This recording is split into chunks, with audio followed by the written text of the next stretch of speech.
thanks for the support as a channel member, Charles Smith. We're continuing to grind out results against some teams and lose against the good teams and hover around in mid-table, above the Kev ratio.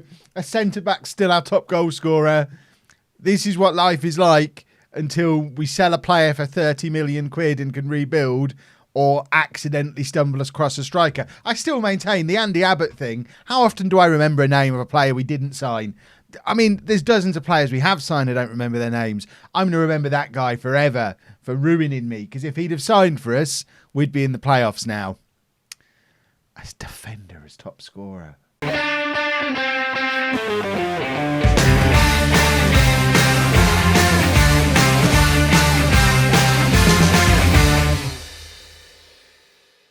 Hello and welcome to part 86 of Bourne Again. I'm Kevin. Coming up on today's episode, we've got Preston and Huddersfield in the Championship. Since you were last with me, we had a fantastic November, unbeaten for a month. A team that had a terrible October like that, then had a fantastic November, 3 wins and a draw, 10 points from 4 games, 10 points from the 6 games we've played in since you were last with me. I would have taken that. It's just a little bit sad that we then lost the Bourne derby against Bournemouth. And also lost. I mean, losing against West Brom's less of an issue, but Bournemouth, I think, is a real. Oh, in fact, Bournemouth aren't struggling. Is it the other way around? No, they're 2 very good teams. I don't care that we lost against them. Like I said in the intro, it's like I almost knew what I was talking about and then forgot. We beat the teams we're better than. We lose against the teams we're not as good as. So Preston, we're better than. Huddersfield are better than us. So theoretically, we beat Preston and lose against Huddersfield today if we continue true to form. Let's see what's going to happen. This is the team we're going to put out there. Durkin's still playing up front, despite the fact it's pretty evident he's not a striker. But what we're going to do, we don't have any other strikers, because if we have a look through the rest of the club, you'll see, in fact, Pavlov is fit again. Husic is fit again. Hold the phone, boys and girls. Last time I checked, they were both injured. When did they get fit? We've got to get at least one of them on the bench. Pavlov's got the better average rating. Pavlov's going to come up onto the bench. We can't take Norman out because he's our homegrown at-club player. So who else doesn't need to be there? We probably don't need... I mean, we need all that. I see why there's not a striker on the bench. We don't need Hernandez, Train and Clark. We've got to take one of them out. So let's take Train out and bring Pavlov up onto the bench just so we have another option as a striker. But that being said, Gilligan's not fit, so Train does need to come back onto the bench. Where is he? Train is going to come in for Clark, then Clark's just going to have to miss out. So, the team, Hardy in goal, a back four of Riley, Danks, Gamady and Townrow, Sanchez and Butler in midfield. That's right, we are trying it with Renato Sanchez again. Bruce, Gilligan and Mejia behind Durkin up front. I'm just trying different combinations of players at this point. Because I don't know who my best team is. Last season we'd have been delighted with how things are going this year. We're 21 games in, I think. We're not at the halfway point of the season yet, and we've already got 28 points on the board. So I think we are actually doing better points per game wise than we were last year. But we're just in the bottom half of the table. It feels like there's a bigger divide between the top half and the bottom half of this league this year. And I think we ended up on about... I feel like we were on like 60... I don't think we were on as many as 70 points last year and finished 7th. I don't think that's going to be enough for a 7th place finish this year. I don't know if that's going to get us in the top. I need to check how many points we got last year to make sure I'm not imagining it. Durkin with the shot. The keeper saves and it is cleared. But we are continuing the attack. And we've got the throw here through... Who's taking it? Riley is taking the throw. Sanchez that's one of the reasons we dropped Renato Sanchez. It's like he wants a little bit, he's acknowledging he's old, so he needs a little bit of extra time to do everything. And I think he's expecting the whole world to slow down with him. So it doesn't matter if he takes a little bit of extra time. And he's not cottoned on to the fact that everyone else is still playing at full speed. He needs to as well. Has Hardy made the save there? I think he has. It all moved very quickly.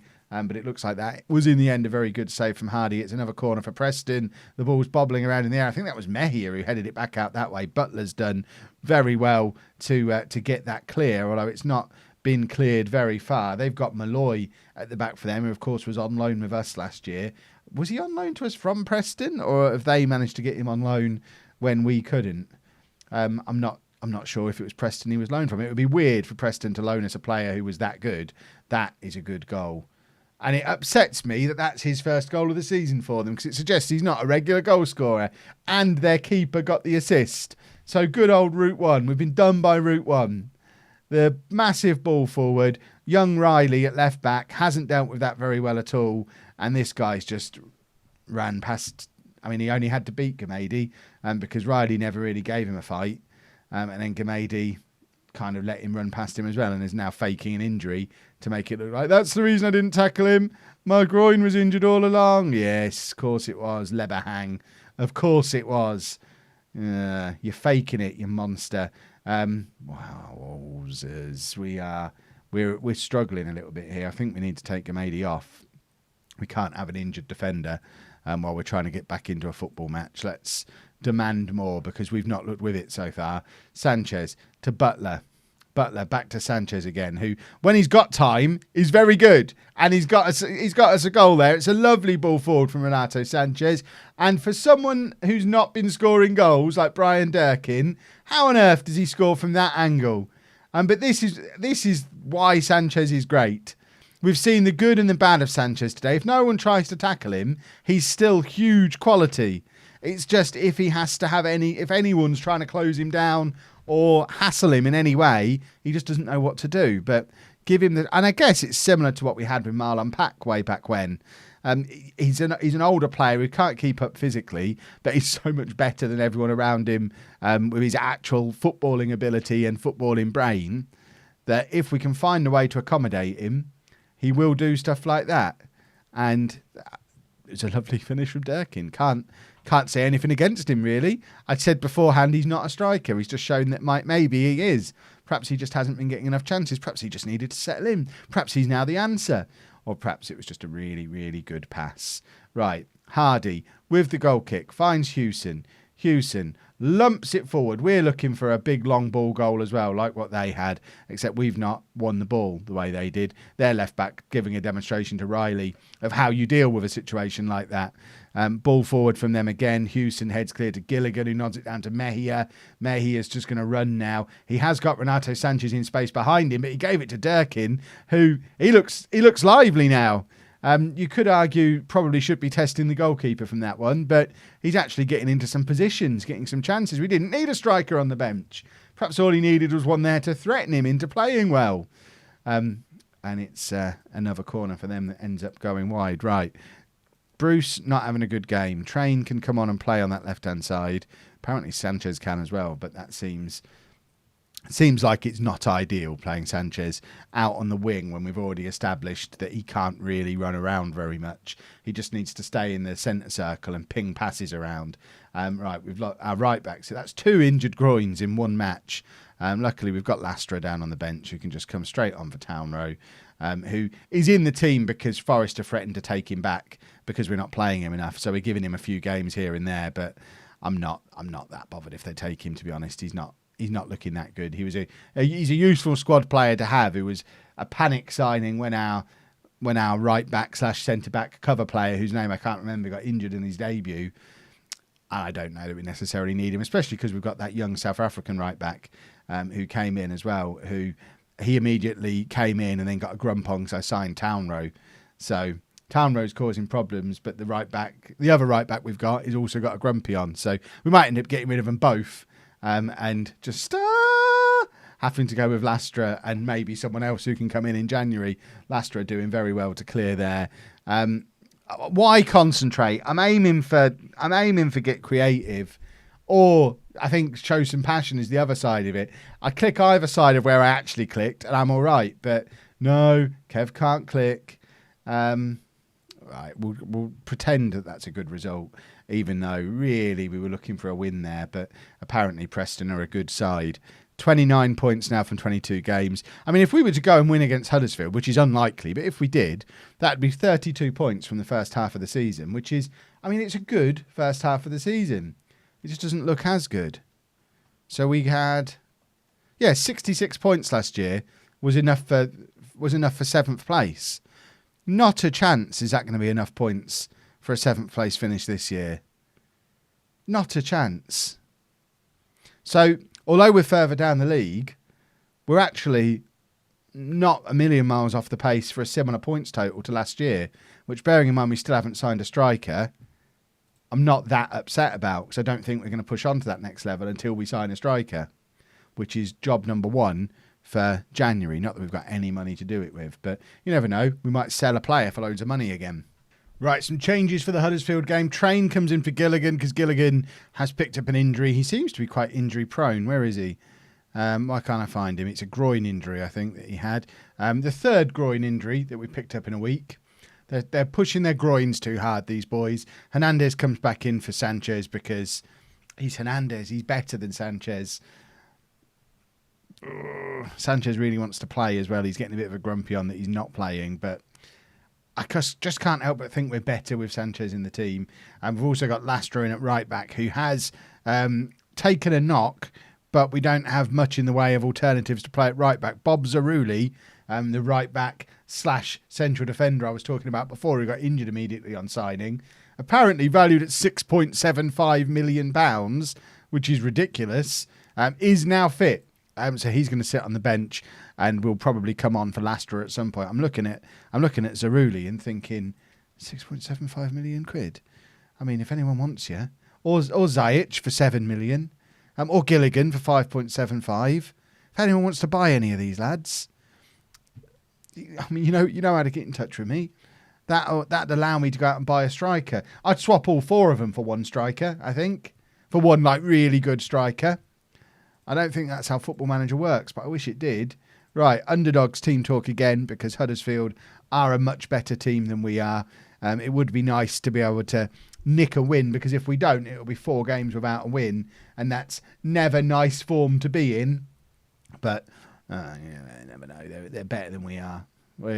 Like I say, we're well ahead of the Kev ratio. Our target, the board again are looking for us to avoid relegation. The media are expecting us to finish second bottom.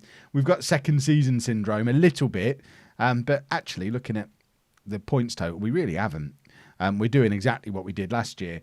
We're on target to get to sort of 60 points by the end of the year. We know 50 points is safety, so let's just get to 50 points as quickly as we can. That was the goal last year. It's got to be the goal this year as well. 50 points as quickly as possible, and then see where we are when we get to those 50 points and see if the playoffs are realistic, which they weren't really last year, but everyone else fell apart.